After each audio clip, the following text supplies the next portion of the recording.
you're asking questions that can be answered in one word, don't be surprised when the answers are shallow. I'm building a platform for community, and I've met with multiple group leaders and investors, and I've learned fast. Whoever asks the better question controls the whole conversation. And in this video, I'm going to show you 5 question swaps backed by Harvard research. And at the end, I'll put them all into one screen so you can get a cheat sheet. Swap 1 is you want to get rid of questions like any feedback and be more specific. And this gives them like a box to think inside of. This makes it easier for people to be honest and cuts through the small talk. Next, you want to uncover the rationale behind certain answers or questions you ask, right? Don't just ask for opinions, like pull out the reasoning behind them. Maybe say, what makes you say that? Or if it's a more emotional conversation, what made you feel that kind of way? The goal is to get the why behind the answer, not just an answer. Next is this idea of getting stories with your questions, right? And the move here is simple.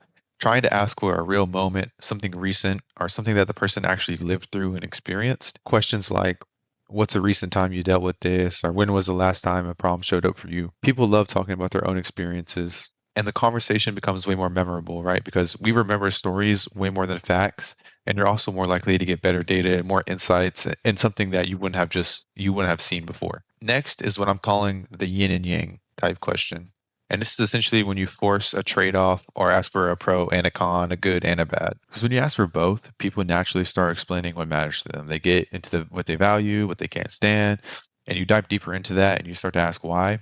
And that's how real conversation happens and connection gets built.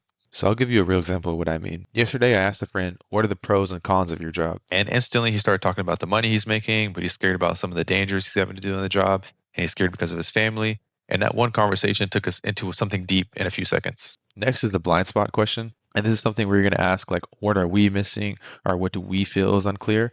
And this question assumes there's a gap. And also using the words like we and whatnot will make it feel more collaborative in the process. So not like you're accusing somebody. So here's the 5-question cheat sheet. If you want to take a screenshot before your next meeting or interview right here. And if you found value in this video, make sure to give me a like and a follow. Thanks for watching.